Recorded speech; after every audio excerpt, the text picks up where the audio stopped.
Well, hello and welcome back to the Tao Manifesting Tarot. This is the tarot reading for serious minded people. Unicorns, rainbows, don't have time for that. We don't live in that kind of world. Well, some of us obviously do, but a majority don't. And they're dealing with the things that we're having to deal with as we're transferring into a new era. Many call it the Fourth Industrial Revolution. I'll talk about that in just a moment.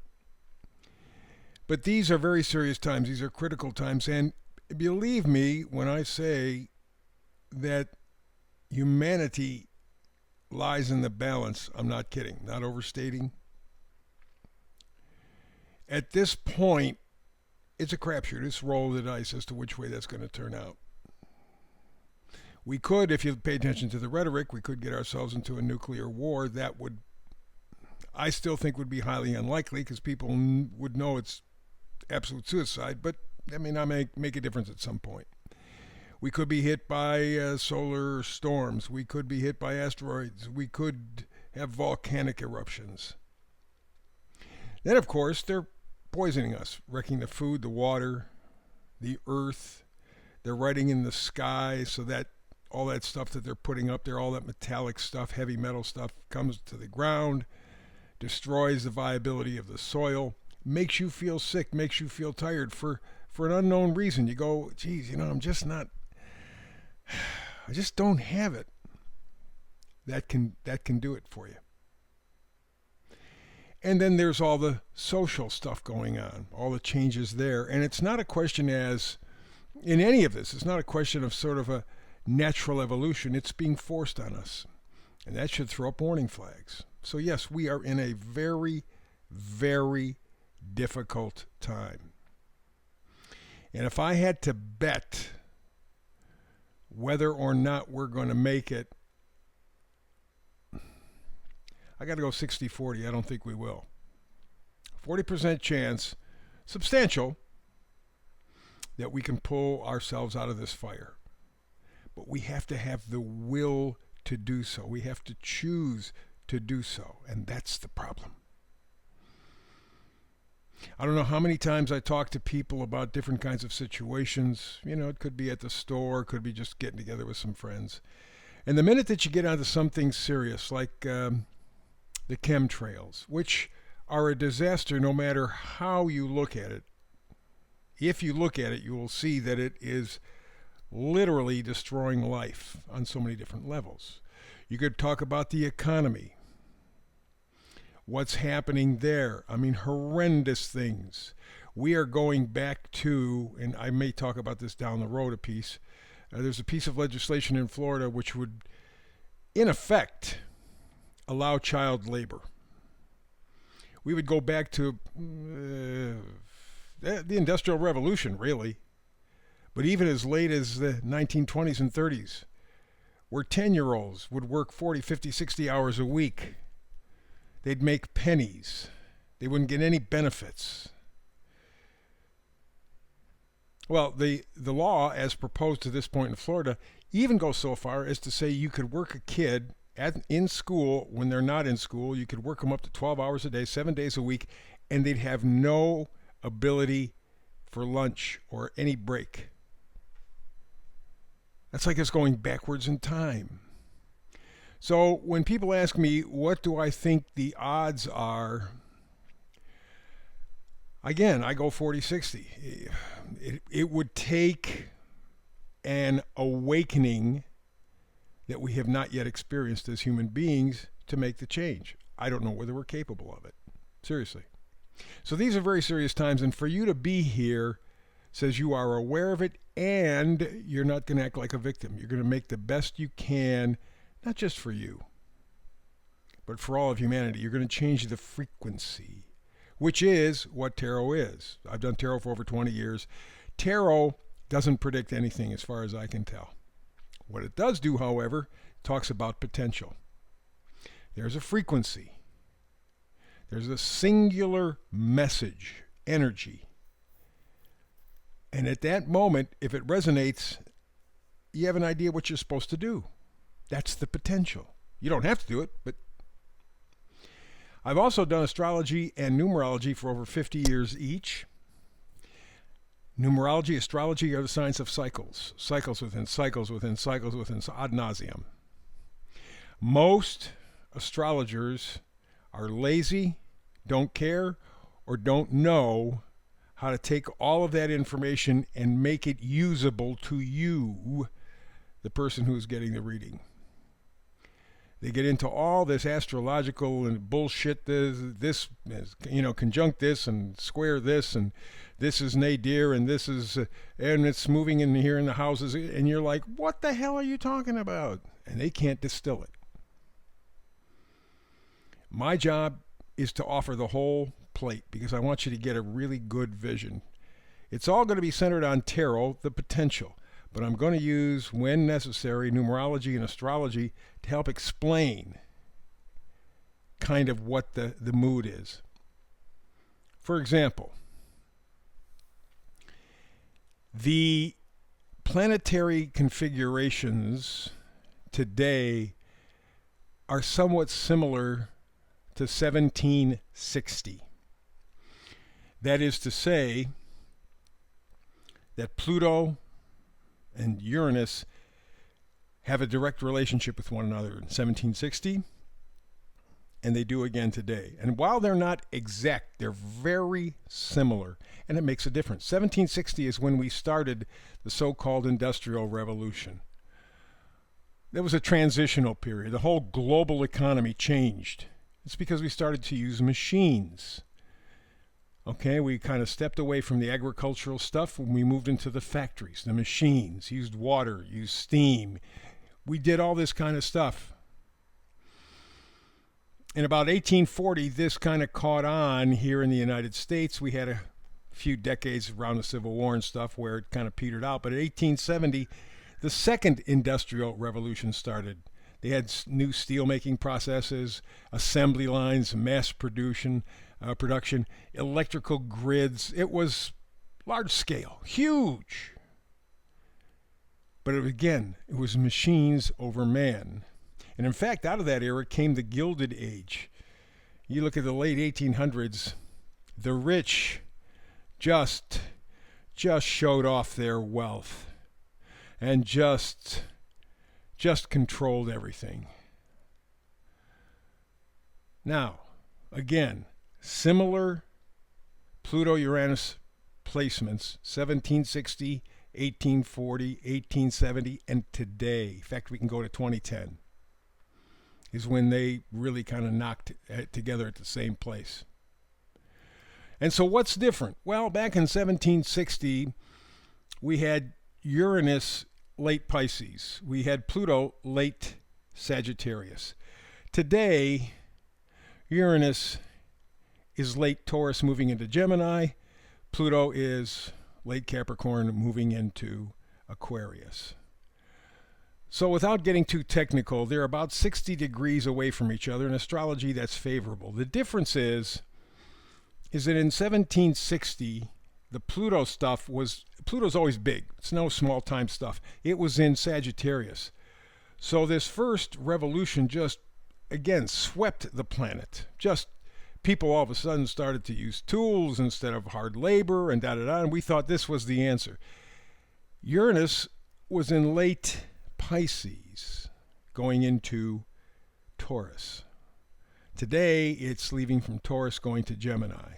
The difference is that with Uranus in Pisces, it's a water sign.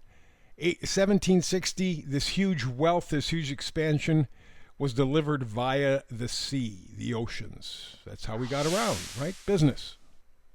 Big stuff. Big stuff. And so that being the case, everything was expanded via the oceans. Very, very important. And in fact, one of the big movers in the 1760 era was the East India Company from England. It was owned by the Rothschilds. Need I say more? So then this kind of thing comes to the United States, as I said, in 1840. We play with it. We don't get back to it till 1870 after the Civil War. And the information is coming up now again, roughly about 2010, in the teens. The difference is the planetary placements.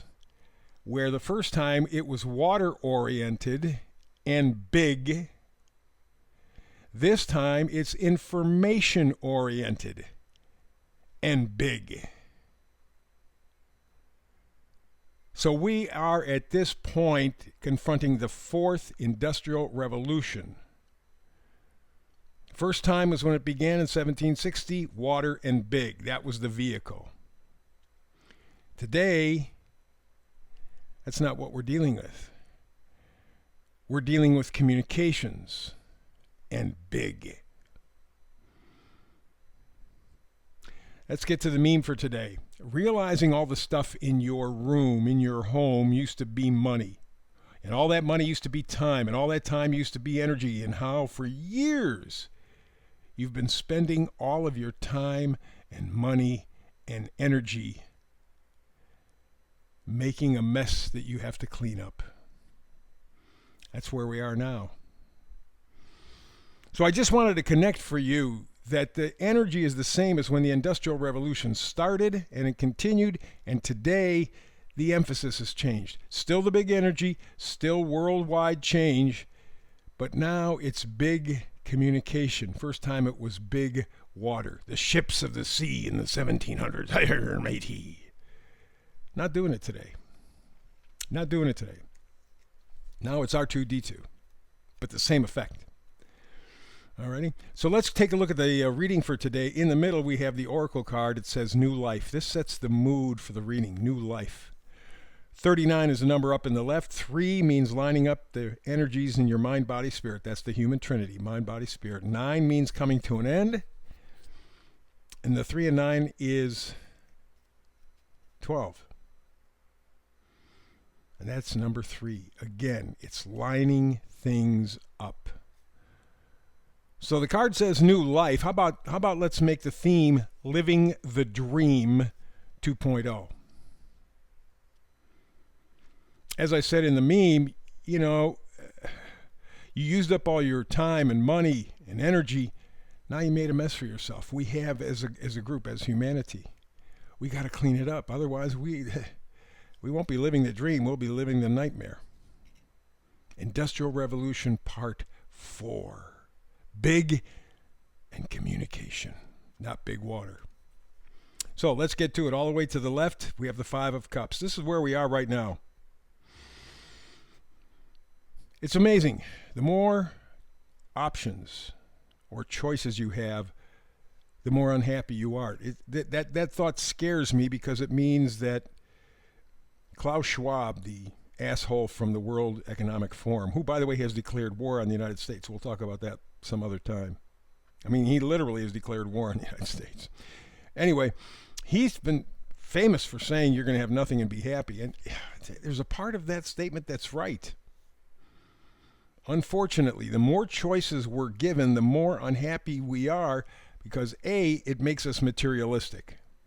We try to find meaning and purpose in things. Second thing is, if you got all those choices, well, geez, if I picked A, maybe I should have picked X. Maybe I should have picked L. Maybe I should have. You're never happy. You're never happy. And that's the case here in the 5 of Cups. All they're looking at, and this is pity, this is narcissism. Look at the 3 cups are spilled. Yeah, but you got 2 full ones behind you. You got the bridge and you got the castle you want to get to. What the hell is your problem? You've closed yourself off to options. Next card, Tower card. No, people don't like the Tower card because it means destruction, sudden change. But it's a wake-up call. And it's necessary. And how big or how bad it is depends upon how you react to the energy. Here we are, as I said, we're coming into the 4th Industrial Revolution. Big communication, computers, World Wide Web. Not the ships of 1760 on the high seas. No. We're going to bring it right on home. How are you going to deal with that? Because it's going to change your world. Are all you're going to do is bitch about what you don't have as opposed to be aware of what you do have? the cups, the bridge, the castle. That's what you want. Living the dream 2.0, that's what you want. But it's going to be different than what you thought. Next card over is the Eight of Cups. Cups are emotional connections, of course, not just romance, but emotional connections. And the Eight of Cups is walking away. No turning back. You're out. And that's what it's going to take. It's going to take the thought of, well, living the dream 2.0. Do I want to make it a nightmare, or do I want to make it a dream? I have to deal with that somehow. From my point of view, the best thing to do is for people to act independently, act in small groups. Don't look at things in terms of national or international, because that's where the people hold the power. And we are critically running out of time. Critically. I know it's a pain in the ass. Oh, don't make me unhappy. That's negative. Oh, that's what you're living in, jerk. That's what you're living in. You don't have anything to say about it. You do have something to say about how you're going to react to all of this. Are you going to surrender? Or are you going to work at living the dream? A new life. And the final card says, go to the new life. Six of Swords. Each of those swords is of true value. Honest information. Accurate. And you see this couple in a boat going off. They can't stay. Tying in with the Eight of Cups. I can't go back anymore. Five of Cups. I got nothing. Realizing that changes your world. That's when you say, that's it, I've had it, enough. I gotta go. I gotta move forward. And you have to. You have to. But you may have to change the dream. I just wanted to let you know with the astrology, the energy was the same. Big water moved everything. Man, we got industrial. Machines over men. 1760. 2010. It's now machines over men. But it's big communication. Not big water, big communication. But you see the tie-in. It's the same. The Industrial Revolution, both in 1760, 1840, 1870, and today, fundamentally changed life. It was run by the rich, the Rothschilds and others. They controlled it. They control what we're doing now. Do they control you? New life. Living the Dream 2.0. Your choice. That's the reading for today. Back again tomorrow with another Tao Manifested reading. Hope you can join me. Like, share, subscribe. That's real important for the internet. Please like, share, subscribe. Again, between now and the next time you and I get together and do tarot, peace and blessings.